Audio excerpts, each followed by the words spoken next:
Hello and welcome to the program. Thanks so much for joining us today. I'm your host here on Health Professional Radio.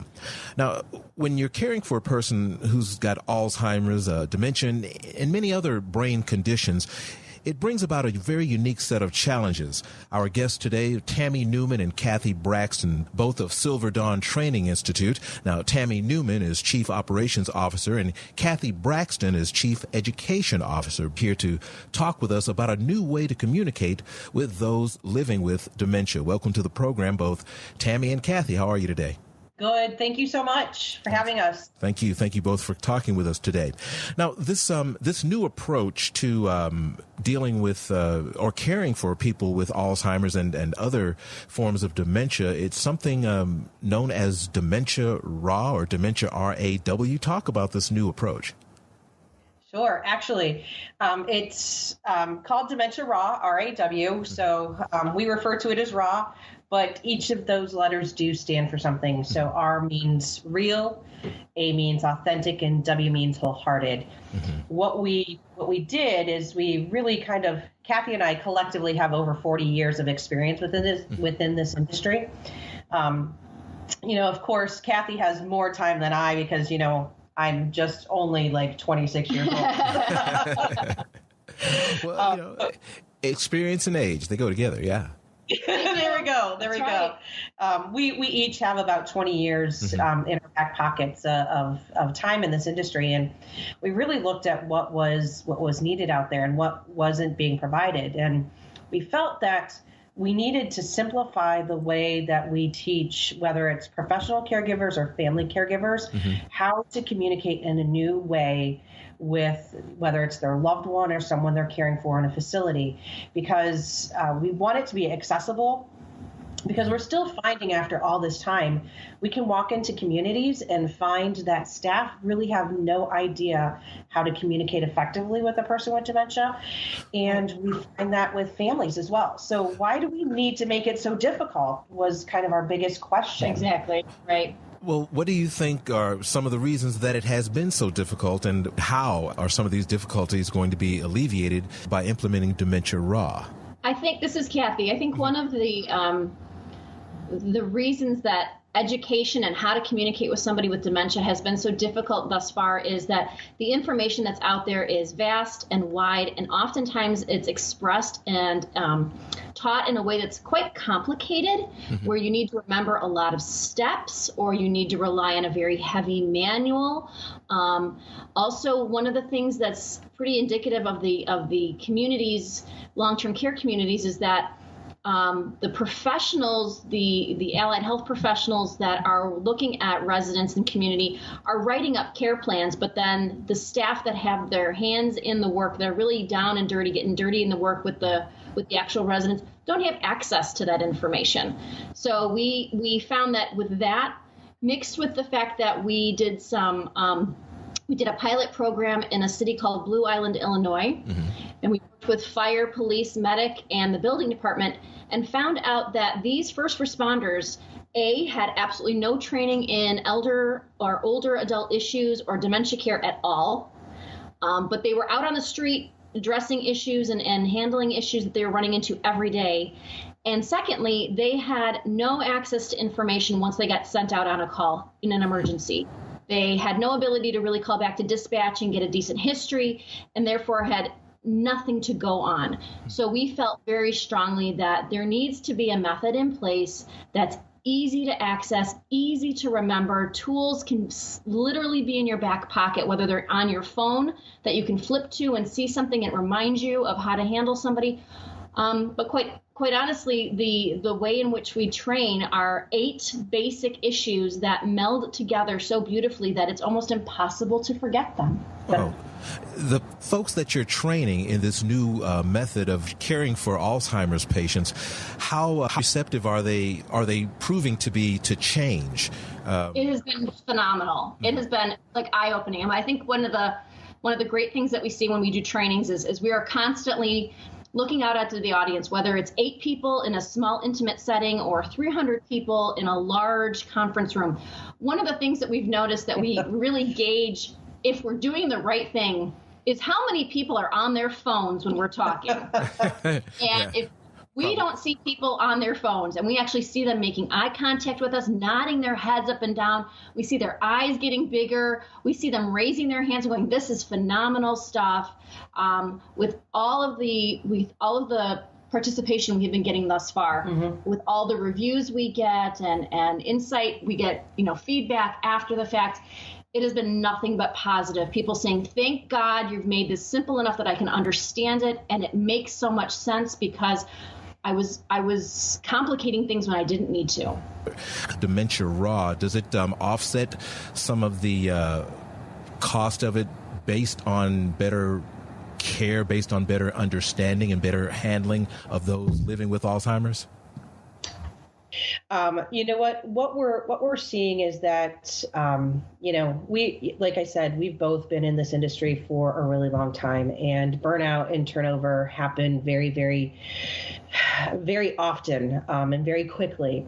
One of the things that we talk about within Dementia RAW is something we talk about 4 improv roles. And one of those improv roles in particular is called Make Your Partner Look Good. And one of the things that we really stress when we talk about this rule, not only the biggest part is that we need to make the person with dementia look good, but the other person in this concept that we need to make look good is our coworkers. And unfortunately, within our industry, sometimes that is not something that is looked at. We look at how can we make each other look good, because what that ultimately does is makes the person with dementia look good, which then reduces that turnover. So for example, when I was working in a memory care community, this was probably about 7 years ago, there was a resident there that he didn't like me. There was, I don't know if I reminded him of his ex-wife, a girl that wronged him. I don't know what it was, but he didn't like me. There was no way that nothing that I was able to do was I able to work with him. That's the unfortunate reality sometimes when we work with people with dementia and any type of dementia. So we really worked with this team and figured out how they could make me look good, which meant keeping me out of sight of this gentleman. But there were other caregivers that were spectacular at it. Then on the flip side of that, there were people that they may not be able to work with, but I was able to work with. So we really worked at how can we balance this and how can we make each other look good, and really looking at how we can create a culture a shift in culture whether it's a nursing home, assisted living, memory care, that really is helping each other be supportive. There's no shame if you have to tap out today because you're not able to work with Mr. Smith. I'm going to step in. I'm going to look good. You're going to look good because we haven't escalated Mr. Smith. Because we know when we escalate Mr. Smith, all sorts of fun things happen. He's discharged to Gero Psych. He's out of the facility for a few days. Now we put him on some great meds. We don't know how they're going to affect him. And then we may bring him back. We may not. He may go on to a different situation. This kind of a vicious cycle, yeah. Yes, yeah. Absolutely. So what we're seeing by looking at how we can change the culture between caregivers and looking at how we can change that culture also in how we give care, that is going to ultimately build confidence with everyone and ultimately work at reducing turnover. And this question is for either of you. Have you noticed a reduction in medication based on implementing Dementia RAW, based on the reaction of the patients themselves? Sometimes patients are in and out. They have good days and bad days. But when they're more lucid, do they realize that their care is a little bit more personal? They're a little bit more empathy is involved. Right, exactly. This is Cathy. So we actually are working on collecting that data right now. It's a long process to collect that data, especially when we need to have everyone in a facility on board. So that's one of the issues, is making sure that this training is touched by every person in the community that they're working in, and everyone's using the same techniques. Otherwise, there really is no continuity of care. The other thing is that we do talk in industry, we use the terms person-centered care, but it doesn't necessarily implement it properly. And so that's what our training really tries to focus on, is that person-centered care. And we do need to focus on not only the person that's moving into the facility or living there, but also the people that are working there. So with that being said, the other thing that comes into, finding out if staff turnover, reduction of medications, all of those things are actually we're starting to see a reduction in all of that. There's a key in having this method be understood and implemented and modeled from the top down. It is imperative that administrators, directors of nursing, all of these types of players within the community are taking this training and understanding this language and utilizing it and modeling it.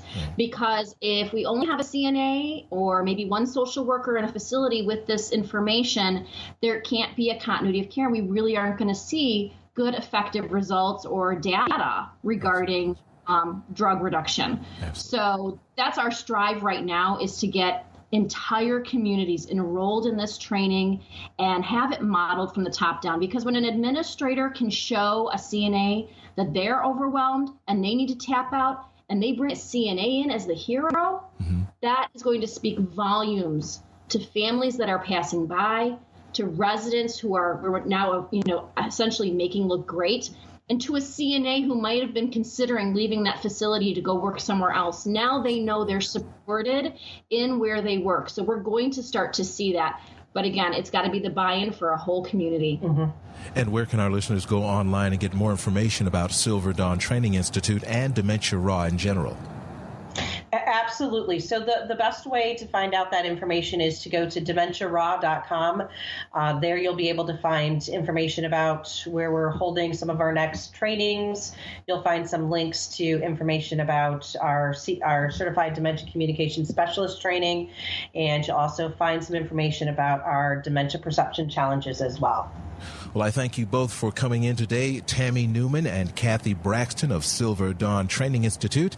Tami is with us today as Chief Operations Officer, while Cathy Braxton is Chief Education Officer, both of which have been talking with us about a brand new way to help Alzheimer's patients and others who are suffering with different types of dementia. It's known as Dementia RAW. Transcripts and audio of this program are available at healthprofessionalradio.com.au and also at hpr.fm. You can listen in on SoundCloud and also subscribe to this podcast on iTunes. Thank you both for coming in today. Thank you. Thank you.